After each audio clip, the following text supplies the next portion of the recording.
Abra sua Bíblia comigo em Marcos, capítulo 14. A gente vai ler do verso 27 ao 31. Marcos 14, 27 ao 31. Amém ou misericórdia? Escutei um misericórdia, amém para dentro aí. A gente espera para todo mundo ler junto. Todo mundo acompanhar aí na sua Bíblia. 14, 27 ao 31.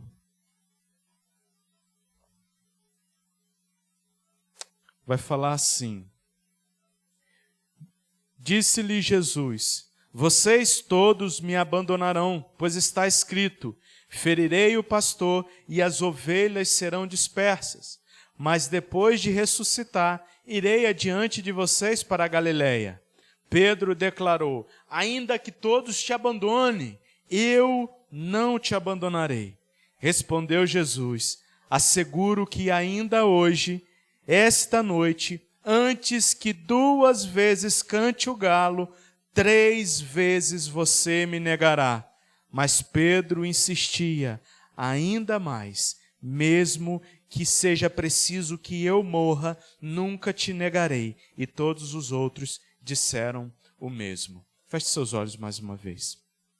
Senhor Deus e Pai, aqui está a Tua palavra, Deus. Aqui está, ó Deus, aquela mensagem, ó Deus, aquela porção das Escrituras, ó Pai, que o Senhor quer falar aos nossos corações nessa noite, Pai. A porção, ó Deus querido, que o Teu Santo Espírito, meu Pai, inspirou homens para escrever, ó Pai. Que o Senhor possa usar, ó meu Pai, a minha vida, apesar das minhas limitações, para falar aos meus irmãos, ó Pai. E que o Teu Santo Espírito, Pai, possa levar essa palavra até o coração, ó Deus, para que ela possa germinar nos corações sedentos, ó Pai. Nós te pedimos, ó Pai querido, que o Senhor possa nos dar coração de carne, ó Deus, e não coração de pedra, Pai. É essa a nossa oração, em nome de Jesus.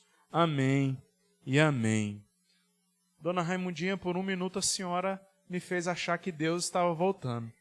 A lanterna bateu aqui nos meus olhos, eu falei: Jesus está voltando, pera, Jesus. Rapaz, por 1 segundo eu achei que era Jesus voltando.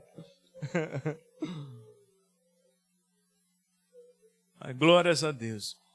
Pensa bem, queria começar essa mensagem dessa noite te convidando a imaginar uma história junto comigo.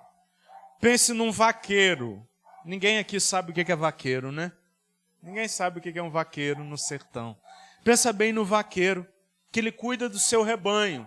Ele tem um rebanho grande, um rebanho bonito, um rebanho de vacas gordas. As vacas dele são todas bonitas, os garrotes bem bonitos. Só que tem uma vaca que se sobressai naquele rebanho. Aquela vaca segue o vaqueiro na linha de frente, Adão. Ela é a primeira vaca. Ela é aquela vaca mais forte que está ali o tempo todo, na fileira da frente. Ela não é igual aquela vaca que é mais fraquinha, mirradinha, que vai lá atrás, não. Ela é aquela vaca forte e ela caminha à frente do grupo. Essa vaca nunca se cansa. Essa vaca parece que ela tem uma força enorme dentro de si, porque ela não se cansa. Ela está sempre pronta para seguir o vaqueiro, seja no dia do verão mais quente, junho, julho, de seca. Essa vaca está ali, forte, caminhando na frente, conduzindo as outras vacas. As outras vacas olham para aquela vaca e pensam assim: eu queria ser igual a essa vaca, porque ela é forte o tempo todo, ela não se cansa, ela está pronta para seguir o vaqueiro. Só que um dia o vaqueiro olha para essa vaca, Adão, e ela está cambaleando. E essa vaca, antes que demonstrava força, ela está começando a andar devagar. Outras vacas já estão passando por ela. Outras vacas que ficavam lá atrás estão passando na sua frente. E essa vaca está ficando para trás, ofegante, quase caindo de tanto andado. E ela para, e ela chega a parar. Só que aí o o vaqueiro, ele leva ela para o curral de descanso, aonde há água fresca, aonde há sombra, aonde há alimento, aonde ela vai ser tratada. E ali a vaca se recupera. E no dia seguinte, ela está pronta para seguir o vaqueiro por mais uma jornada. Ela está pronta para seguir o vaqueiro por uma grande caminhada. Agora pense em nós. Pense em nós. Nós somos essa vaca, fortes, caminhando, achando que a vida é na nossa força. Muitas das vezes queremos ser forte o tempo todo. Nessa história que nós vamos meditar nessa noite, Pedro era assim, queria ser forte o tempo todo. E se vocês estão vindo assistir o The Chosen no sábado, a gente vê isso, que Pedro de fato era aquele cara que protegia, que era forte, que tudo estava sob o comando dele. E muitas das vezes nós achamos assim.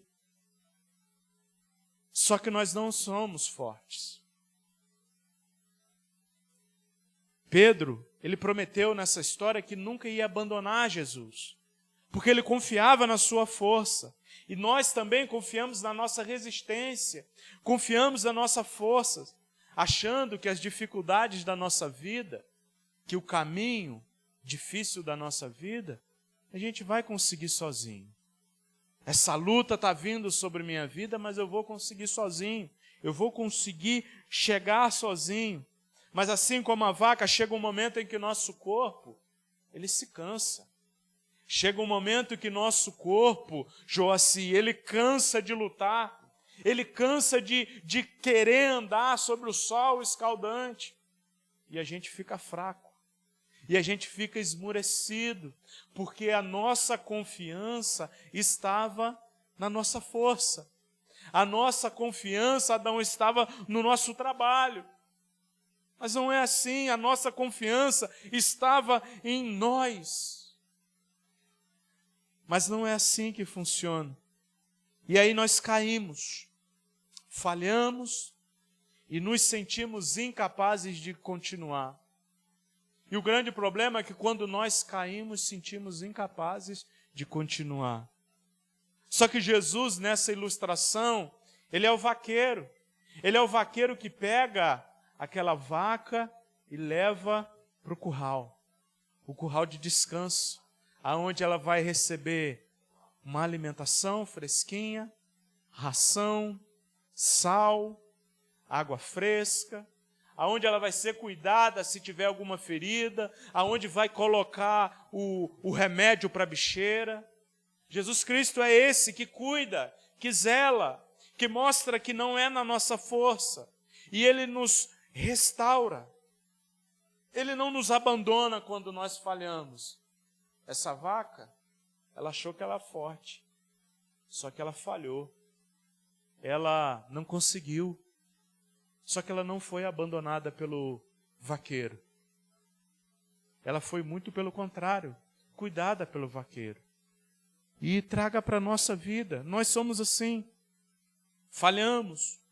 Mas Jesus Cristo, em nenhum momento, assim, Ele vai apontar o dedo para nós e falar: olha, você errou, você pecou, você não é mais digno de mim. Em nenhum momento Ele nos acolhe em suas mãos poderosas e nos leva até o aprisco de cuidado.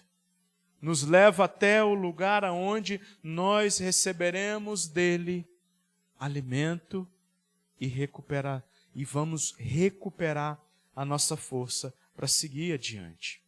Nessa cena que nós estamos vendo, nesse trecho, assim como Jesus, em alguns momentos atrás, ele prediz a sua morte. E nós vamos lembrar que Marcos vai relatar que ele faz isso pelo menos 3 vezes. Ele prediz a sua morte, ele prevê a sua morte e fala aos seus discípulos: olha, vai chegar um momento em que eu não estarei mais entre vocês, em que eu precisarei entregar a minha vida e eu serei morto. Da mesma maneira que ele faz isso, esse trecho aqui é a previsão dele de que os discípulos iriam abandoná-lo no momento mais difícil da vida de Jesus. No momento aonde ele passaria por maior provação, que ele seria preso, seria espancado, seria cuspido no rosto, seria maltratado, todos os discípulos iriam abandoná-lo. E é isso que ele está falando. Ele traz uma profecia que foi escrita lá em Zacarias, capítulo 13, no verso 17. No verso 27 de Marcos, que nós estamos lendo, do 14, ele vai falar o seguinte: disse-lhe Jesus: vocês todos me abandonarão, pois está escrito: ferirei o pastor e as ovelhas serão dispersas. É isso que fala lá em Zacarias, que quando o pastor das ovelhas fossem ferido, e Zacarias já apontava para Jesus Cristo, para a obra que Jesus Cristo iria fazer, ele falou que as ovelhas iriam dispersar. O que é dispersar, John Lennon? As ovelhas iriam, fugir, sair fora, com medo da morte, com medo de serem presas e perseguidas. Mas aí ele fala, olha, depois de ressuscitar, eu irei adiante de vocês para a Galileia. Fazia parte do plano divino essa cena. O abandono de Jesus ali, naquele momento, o momento mais difícil, e ainda não tinha chegado, porque isso daqui é uma previsão, é uma antecipação, e Jesus está falando, olha, vai acontecer isso. Estejam preparados. Vai acontecer. Mas só que ele já conhecia a fraqueza humana, José. Ele já sabe que os homens seriam fracos. E ele logo coloca uma provisão. Logo coloca algo aonde eles poderiam retornar. Ele fala, olha, mas eu vou para Galileia. Vocês vão me abandonar. Vocês fugirão. Mas olha, o ponto de entrega, o ponto de reencontro é na Galileia. Eu vou adiante de vocês para Galileia. Porque ele sabia que nós iríamos pecar. Aquilo que Cristo fez por nossas vidas foi sabendo que nós iríamos errar. E é uma vida onde nós lutamos contra o pecado? Sim, lutamos contra o pecado. Mas nós iremos pecar. Nós iremos cair. Mas o que importa é que Deus, Ele preparou um reencontro na Galileia. E esse reencontro na Galileia, ele simboliza restauração. Restauração de uma comunhão com Deus. Restauração de uma amizade com Jesus Cristo. Ele sabia que nós iríamos cair. Só que antes da queda, ele propõe uma restauração. No plano divino de Deus, desde o início, os teólogos vão dizer que antes de falar haja luz, e essa é a primeira palavra que nós vemos de Deus nas Escrituras, lá em Gênesis, haja luz. Antes de falar haja luz, ele já tinha dito haja cruz, porque ele sabia. Ele é onisciente, ele sabe de todas as coisas. Ele sabia, Adão, que nós estaríamos aqui hoje somente por intermédio da graça dele, da misericórdia dele, que nós abandonaríamos ele, assim como os discípulos, assim como ele sabia que os discípulos iriam abandonar a Jesus. Mas ele coloca uma provisão. Ele coloca uma restauração. E ele fala com os seus discípulos, olha, vocês vão cair, vocês vão errar, vocês vão pecar, mas depois de eu ressuscitar, eu irei para Galileia. E vocês vão para lá, porque é o nosso ponto de reencontro. É o nosso ponto de reestruturação. A atitude covarde dos discípulos fugindo no Getsêmani, porque pensa comigo, analisa essa atitude dos discípulos. Imagina, estão no Getsêmani, e isso daqui ainda não aconteceu, é o que Jesus está falando que iria acontecer, mas ainda na história que nós estamos seguindo, ainda não aconteceu, o Getsêmani e a entrega de Jesus ali à morte, e Jesus está falando, olha, vocês vão fugir. Imagina a atitude covarde deles no Getsêmani, quando os homens romanos, eles chegam para pegar Jesus. Todos são dispersos. Imagina a gente tem uma guerra, tem uma batalha. Imagine, a gente encontra uma onça aí, tem um monte de gente esperando. Imagina aí, um monte de gente esperando, Adão. Aí vem uma onça. Aí, meu amigo, um pega o facão e fala, eu vou para cima dela, e a onça está vindo. E os outros, capina fora. Tem gente que fala assim, você não precisa correr mais do que a onça. Você só precisa correr mais do que o camarada que está do seu lado. Porque aí a onça pega ele e você se livra. E foi isso que aconteceu praticamente. Na hora que aconteceu aquilo, os discípulos eles se dispersaram, saíram fora e deixaram Jesus sozinho. Depois de sua prisão, isso que acontece não pega Jesus de surpresa. De maneira nenhuma, ele já tinha falado antes. Isso aqui não pega ele de surpresa. E nem os faz condená-los. Olha só que interessante. Olha só o que nós vemos aqui. Se um camarada desse fizer isso com a gente, Adão, a gente está caçando ali, está esperando, e o camarada corre, se a gente vencer a onça, a gente vai falar, rapaz, de fato você é um amigo da onça, né? Porque não me esperou, rapaz, não me ajudou. E talvez a gente nunca mais fala com aquela pessoa. Mas Jesus, ele não condena. Mesmo sendo abandonado, mesmo sendo deixado, ele não condena, pelo contrário, ele dá uma oportunidade para a restauração. E esse é o Deus ao qual a gente serve, porque ele sabia que nós iríamos cair, ele sabia que nós iríamos pecar. Na caminhada de santidade, nós não vamos conseguir ser perfeitos. Nós devemos lutar para caminhar na santidade? Sim. Nós devemos lutar contra o nosso pecado, com unhas e dentes. Mas nós não conseguiremos ser totalmente santos. E ele já sabia disso. Por isso que ele nos preveu uma restauração. E como é a restauração, John Lennon? É o pedido de perdão. É o arrependimento de nossos pecados. É quando nós cairmos, nós voltarmos para o ponto aonde nós cairmos. E levantar, pedir perdão a Deus e continuar na caminhada. O ponto de restauração foi colocado por Jesus. Não importa o tamanho do nosso pecado, não importa aquilo que a gente fez, a possibilidade de restauração sempre é dada. Basta querer. Desses discípulos, apenas um que não foi para Galiléia.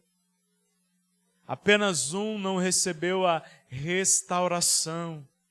Apenas um não foi até Jesus Cristo arrependido de seu pecado. Apenas um, os outros todos, e eles fugiram. E o próprio Cristo falou que Pedro iria negá-lo, e Pedro o nega. Olha, eu não conheço a Jesus. Até Pedro ele foi restaurado. Só um que não foi restaurado, porque esse não quis ser restaurado. Porque se ele quisesse ser restaurado, ele seria.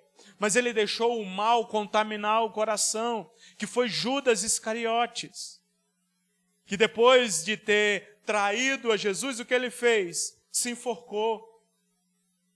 Se arrependeu, entrou numa amargura, em vez de ir pedir perdão a Deus, ele se mata. e tira a sua própria vida. Apenas um não foi restaurado, mas não porque Jesus não queria restaurá-lo, é porque ele não queria ser restaurado.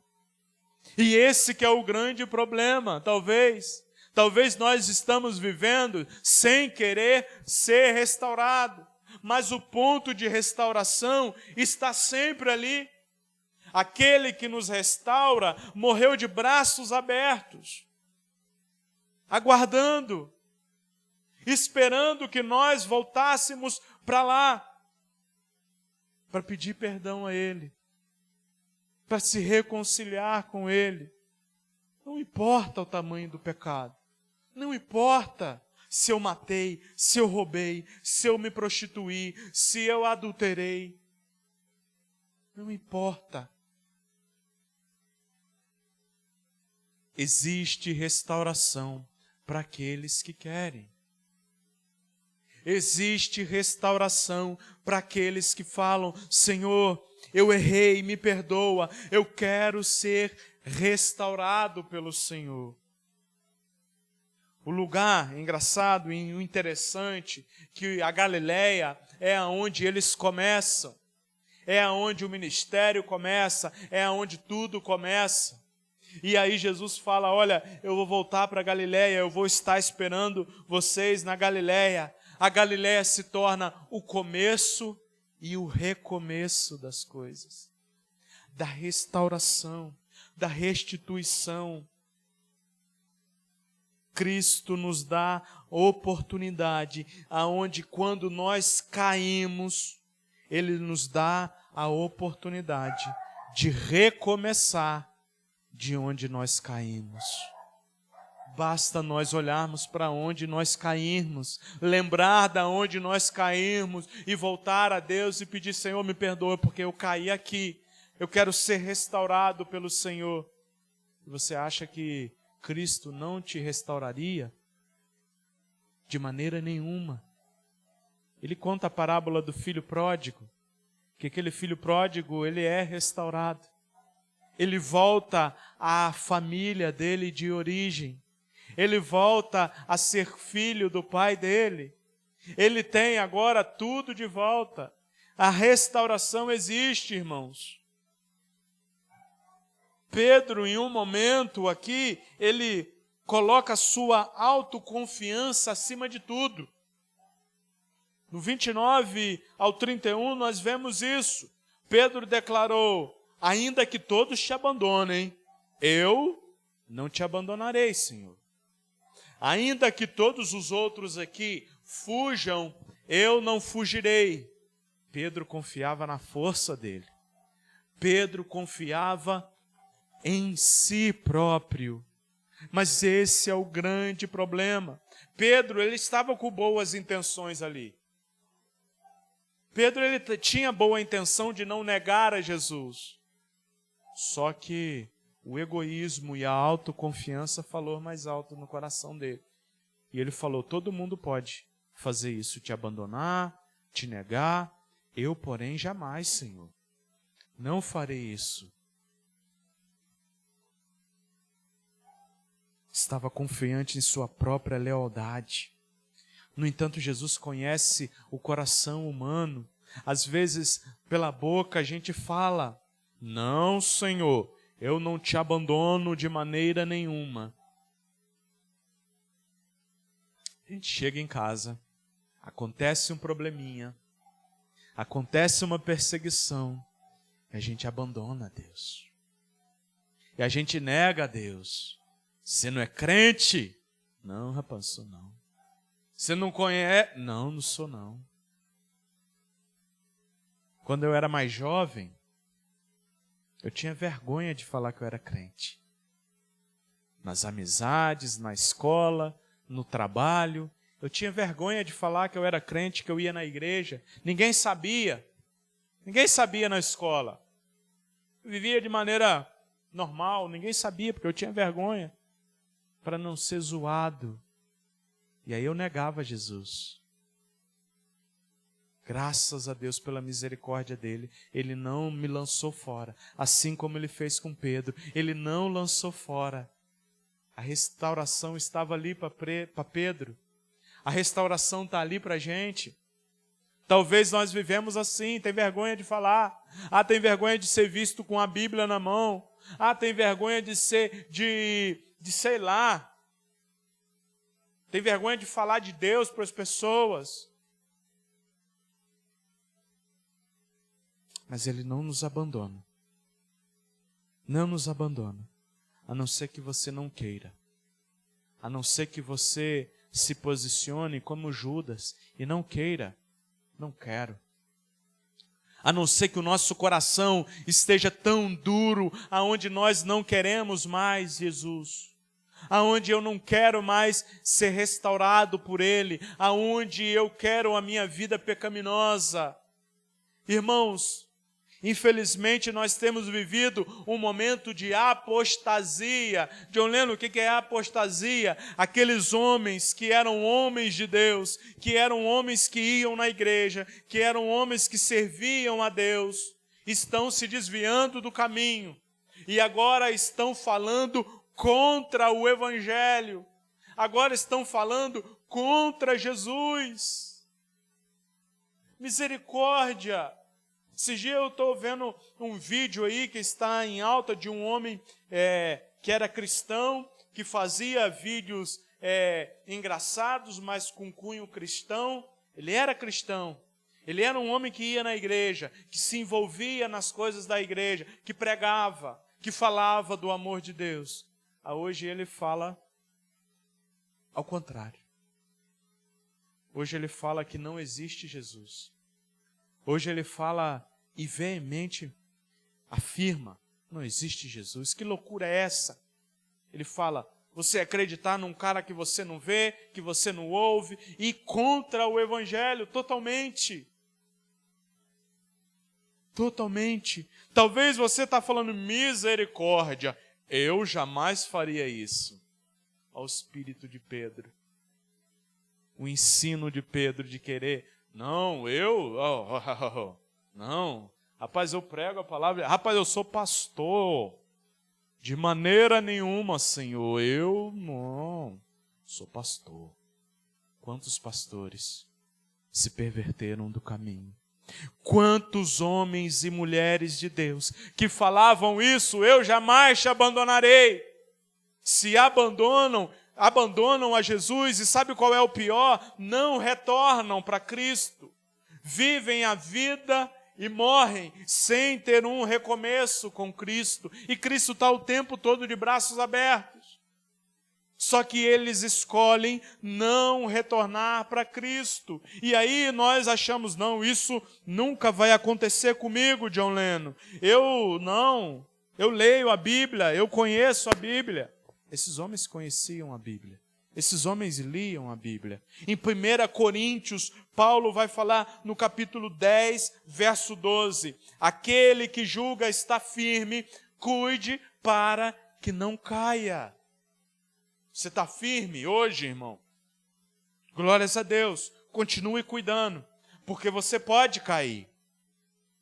Eu estou aqui hoje, pregando o Evangelho, e eu peço a Deus que eu nunca caia, mas eu preciso olhar, cuidar, para que eu não caia e me torne como um homem daquele, que agora fala contra o Evangelho. Não, John Lennon, você não, poxa, você aí prega a palavra, você fala para a gente, você é até sabido no Evangelho, não, você não vai cair não. Eu que não me cuide não. Para ver.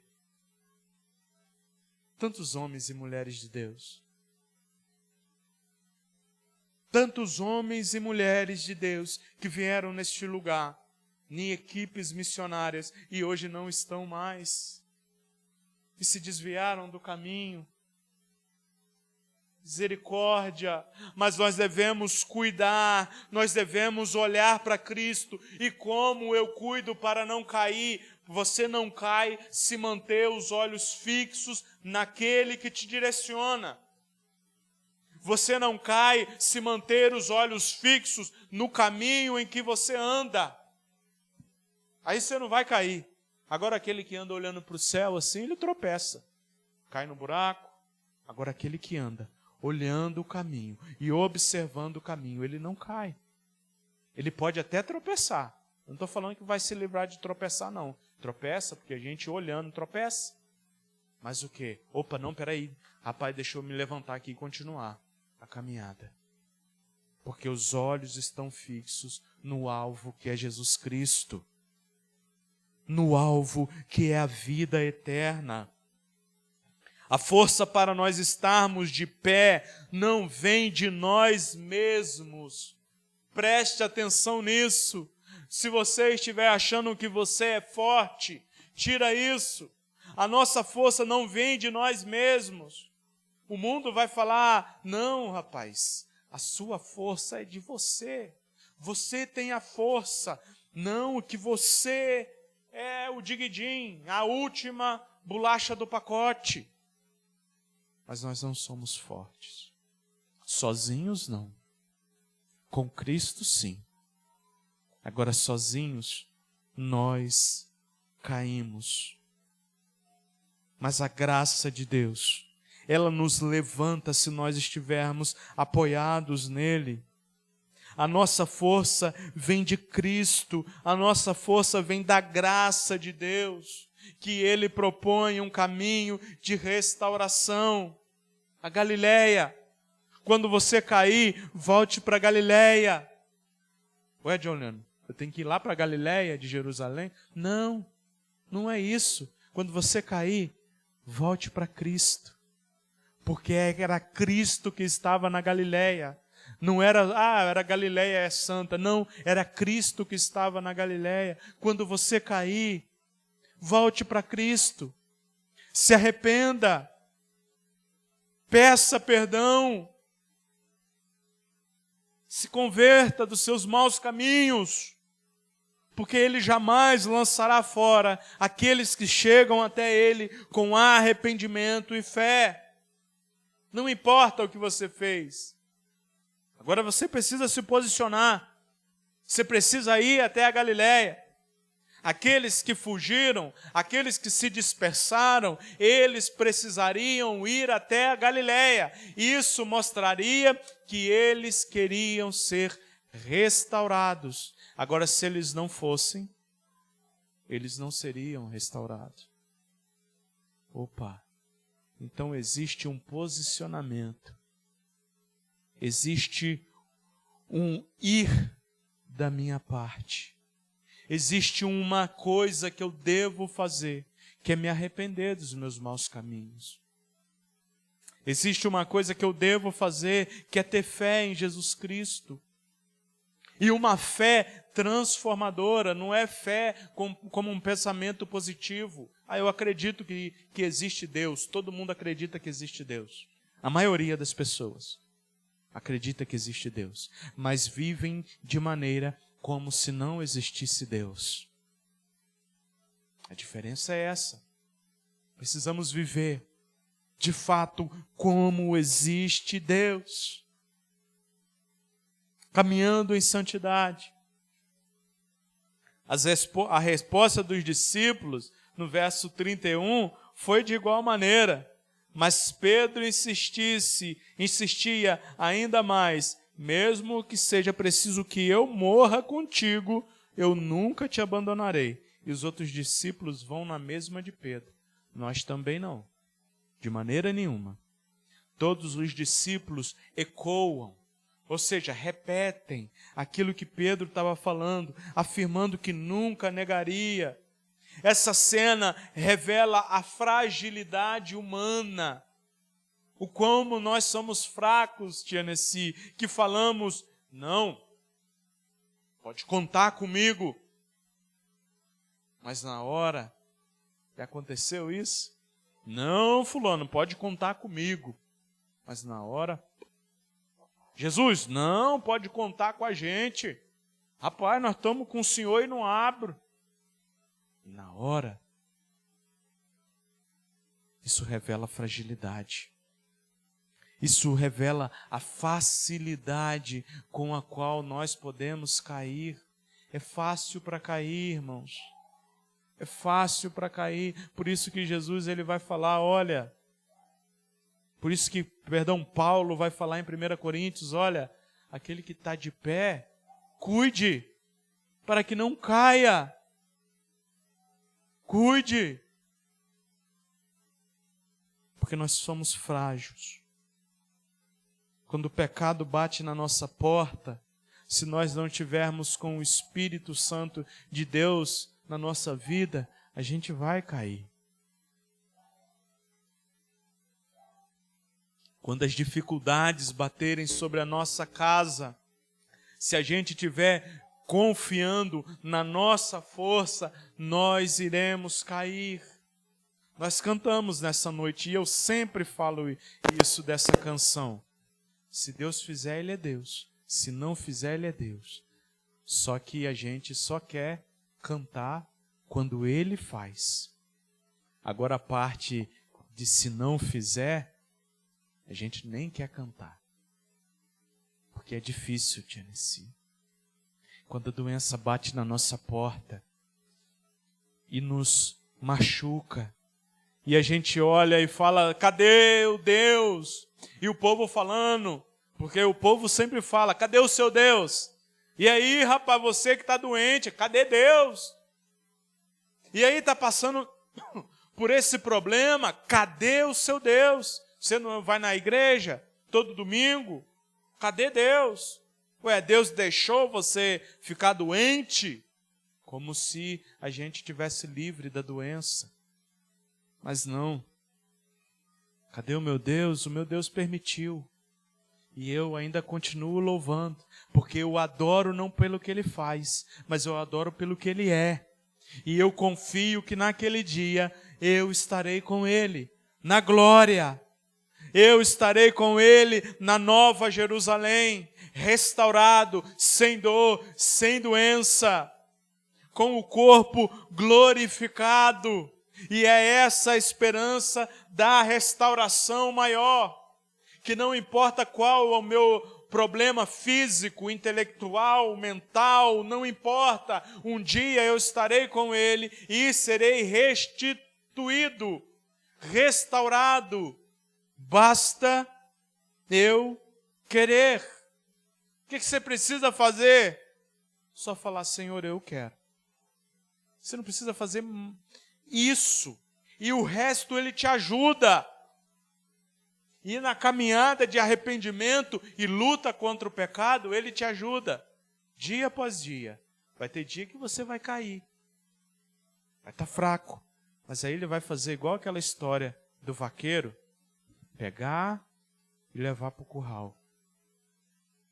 Eu assisto uma vaca sua passar mal. Você deixa ela morrer na estrada? Não. Você vai pegar ela, levar para o curral, dar comida, dar água. Se preciso for, você vai despejar até na boca dela, se ela não tiver força. Porque a gente não quer ver. Agora imagine Deus, eu estou falando de um animal. E a gente pecador, e a gente ainda não deixa lá para morrer. A gente pega e tenta. Agora imagina Deus, que é muito mais misericordioso que nós, que é muito mais amoroso do que nós, que é a própria fonte de amor. Ah, mas olhando para mim já não tem mais jeito. Eu até tento. Eu até já tentei ser crente, mas eu não consigo, algo me puxa para trás, eu não consigo, eu quero, mas não quero, eu vou, mas não vou, eu não consigo. E coloca os olhos em Cristo. Coloca os olhos em Cristo e dá o primeiro passo. O segundo passo é depois. Ninguém sobe numa escada lá para o último degrau. É um por um. Não, eu vou parar primeiro, John Lennon, com essas coisas. Você nunca vai parar. Vou parar primeiro para depois eu ir para a igreja. Isso é história furada. Porque não acontece isso. É vir como está. E aí no processo vai transformando. Pedro, nós estamos falando de um Pedro que já estava caminhando com Jesus há muito tempo. Nós estamos falando de discípulos que viram Jesus Cristo curando. Na cena, no primeiro episódio que nós vimos ontem do The Chosen, não sei se vocês vão lembrar quem estava aqui, os discípulos estavam todos discutindo, Jesus lá curando, e os discípulos discutindo lá, brigando entre eles. E aí Jesus passa, depois de um dia de curas e milagres, passa cansado, destruído. Não fala nada com esse passo, boa noite. E vai para sua tenda. Aí a mãe de Jesus estava lá, ela tira as sandálias, lava os pés, e os discípulos ficam lá olhando. Imagino que eles pensaram, rapaz, a gente brigando aqui por coisa tola. E os discípulos fugiram. Imagina o que deve ter passado na cabeça deles depois. Essas palavras que eles falaram, nós nunca te abandonaremos, talvez ficaram martelando na cabeça deles. Falaram, rapaz, a gente falou que não ia abandonar e abandonamos. Rapaz, e agora? E agora vamos desistir? Não, vamos para Galileia. Vamos para Galileia, que lá há restauração. Não fique parado quando você cair, se levante, porque aonde você caiu será o seu recomeço. Confie em Deus, não em você mesmo. Nós podemos cair quando confiamos em nós mesmos, em vez de confiar na graça de Deus. O mundo vai falar que você precisa confiar em si mesmo, mas isso é uma mentira de Satanás. Você precisa confiar em Deus. O mundo vai falar que você pode ser independente, não depende de ninguém, mas você depende de Deus. Nós dependemos de Deus para tudo, até mesmo para se arrepender. Sem a graça de Cristo, nós somos fracos e não conseguimos, mas Ele conseguiu por nós. Ele trouxe restauração. A restauração está aí para quem quiser. E você quer ser restaurado por Cristo ou não? A pergunta parece tola, John Lennon, é lógico, mas é uma pergunta sincera, porque talvez com a boca nós respondemos, quero, mas o coração não quero. Com a boca, quero, mas as atitudes, não quero.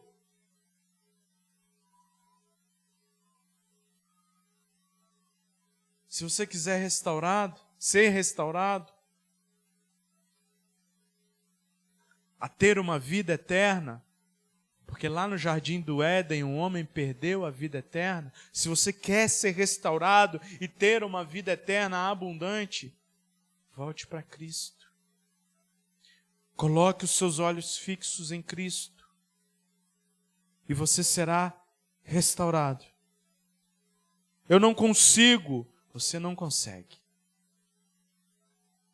Cristo já conseguiu por nós. Cristo já fez a sua obra por nós. John Lennon, como eu consigo aplicar isso na minha vida? O primeiro ponto daqueles que fracassam, o primeiro ponto daqueles que caem, o primeiro ponto daqueles que pecam contra Deus, que praticam um ato pecaminoso contra Deus, é reconhecer a sua fraqueza. O mundo vai falar, como eu disse, que você... Não, rapaz, não demonstra sua fraqueza, não. Não. Você não pode demonstrar sua fraqueza, não. Você tem que demonstrar que você é forte. Adão, homem, não chora, não, rapaz. Demonstra fraqueza, não. Isso que o mundo vai falar. Mas a primeira coisa aqui para seguir a Cristo é demonstrar a nossa fraqueza. Assim como Pedro, muitas das vezes confiamos demais na nossa própria força. Podemos prometer fidelidade a Deus, mas sem a dependência dEle, sem nele, nós podemos cair. Reconhecer a nossa fraqueza é o primeiro passo para experimentar a graça de Deus, a graça restauradora. Por isso que quando nós oramos e nos arrependemos, nós confessamos a Ele a nossa fraqueza.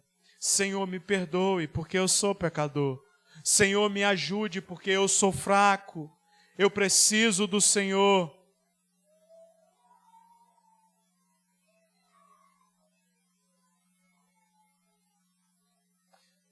Segunda coisa, confie na graça restauradora de Jesus. Ele tem poder para te restaurar.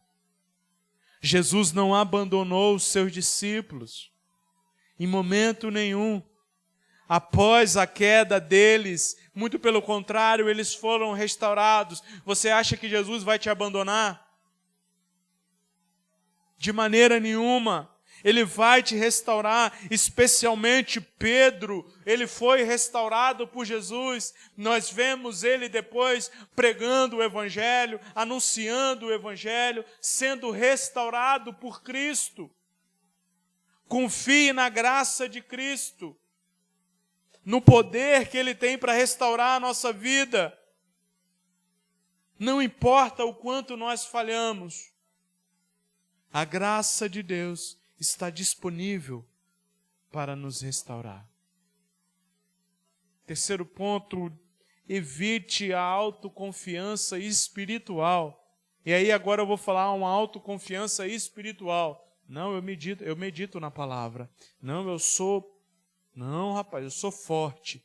Evite isso. Porque a autoconfiança espiritual pode nos levar ao orgulho e, consequentemente, à queda. Em vez disso, devemos cultivar um espírito de humildade. Se lembra da história do fariseu e do publicano? O fariseu sobe para o templo e ora, obrigado porque eu não sou igual a esse. A autoconfiança dele estava no que ele fazia, no que ele praticava. Mas o publicano batia em seu peito e falava, Senhor, me perdoe. Deus me perdoe, e nem olhava para os céus, porque não se achava indigno. Bem-aventurados humildes de coração, se lembra? Das bem-aventuranças, que dele será o reino dos céus. Seja humilde, dependa constantemente de Deus, busque a presença de Deus na sua vida. Como eu faço isso, John Lennon? Se coloque aos cuidados dele. Confia, ore ao Senhor e confie nele. Às vezes a gente ora a Deus, só que não consegue colocar diante dele de fato a nossa confiança. Ore e confie. Seja compassivo com os que caem. Todos nós caímos. Seja compassivo. O que é compassivo, John Lennon? É ter misericórdia, porque a gente quer logo sabeia. Até sorrisinhos. Seja compassivo. Todos nós podemos cair um dia. Eu olho para aquele homem falando e eu falo misericórdia. Aquele homem que era um homem de Deus. Olha ele falando mal agora do Evangelho. Ele chega a falar que não pediu ninguém para morrer no lugar dele. Eu não pedi Jesus para morrer no meu lugar. Não pedi a Ele para fazer isso. Porque Ele morreu. Olha só, misericórdia. Misericórdia. Mas sejamos compassivos. Assim como Jesus restaurou Pedro, somos chamados a restaurar uns aos outros com amor e graça. Para a gente concluir nessa noite, irmãos, volto a tocar nessa tecla. A restauração está disponível. Basta você querer. Existe a restauração da sua vida eterna, mas somente em Jesus Cristo. Esse trecho de Marcos nos lembra que, embora sejamos frágeis, a graça de Deus é suficiente para nos sustentar e nos restaurar. Que possamos, como Pedro, aprender a depender daquele que é fiel, mesmo quando falhamos. E que ao reconhecermos nossa fraqueza, encontremos força naquele que nunca nos abandona. Deus nunca te abandona. Nunca te abandona. Não vire as costas para Deus. Feche seus olhos. Senhor Deus e Pai, Deus, nesse momento nós oramos ao Senhor, ó Pai, e pedimos, ó Deus, tenha misericórdia, ó Deus, das nossas vidas, ó Pai. Deus, nós não queremos, ó Pai, assim como os discípulos, ó Pai, fugir e te abandonar, ó Pai. Mas nós sabemos, ó Deus, que se um dia nós pecarmos e vamos pecar, nós podemos voltar para o Senhor e pedir perdão, ó Deus, que nós seremos restaurados, ó Pai. Por isso nós te pedimos, ó Deus, nos perdoe, ó Pai. Quantas as vezes, ó Pai, nós negamos o Senhor, ó Pai. Quantas vezes, ó Pai, nós falamos, mas não cumprimos. Nós falamos que te amamos, mas não colocamos o amor ao Senhor em prática, Deus. Mas nos perdoe, ó Pai, e nos ajude a voltar para o Senhor, nos ajude a recomeçar a caminhada com o Senhor, ó Pai. E muito obrigado, porque o Senhor é misericordioso, Pai, e sabia que nós iríamos cair e falhar, mas mesmo assim continua a nos dar oportunidades, Pai.